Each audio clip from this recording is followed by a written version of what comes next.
সঙ্গে লড়াই করতে পারবে না। আমি বুক ফুলিয়ে বলছি, সিপিএম এর সঙ্গে আমরা লড়াই করেছি।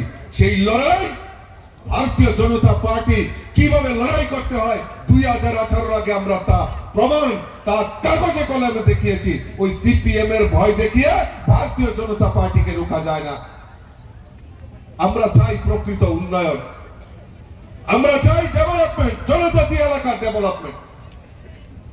বিকাশ দেববর্মা মহোদয় এখানে মন্ত্রী রয়েছে, কিছুক্ষণ আগে উনি বক্তব্য রাখছিলেন, আর শুনছিলাম যে এডিসি এলাকায় জনজাতি বিকাশের জন্য কোটি কোটি টাকা বরাদ্দ করা হয়েছে। সেই টাকাগুলি কোথায়? কেন জনজাতিদের বিকাশ হয়নি? কারণ জনজাতিদের বিকাশ করা চলবে না। তাদের স্লোগান ওই সিপিএম এর সময়, ইনকলাব জিন্দাবাদ, আমরা খাবো তোমরা বাদ। আর ঠিক এখন এই স্লোগান কি দিচ্ছে? জনগণ যাহা যা, আমার পান আমার চাই। সেই কল্পনা নিয়ে আমাদের জনজাতি যারা রয়েছে তাদেরকে বোকা বানিয়ে তাদের ব্যক্তিগত সম্পত্তি করছে। আমরা স্লোগান পরিবর্তন করেছি, সবকা সাথ সবকা বিকাশ, সবকা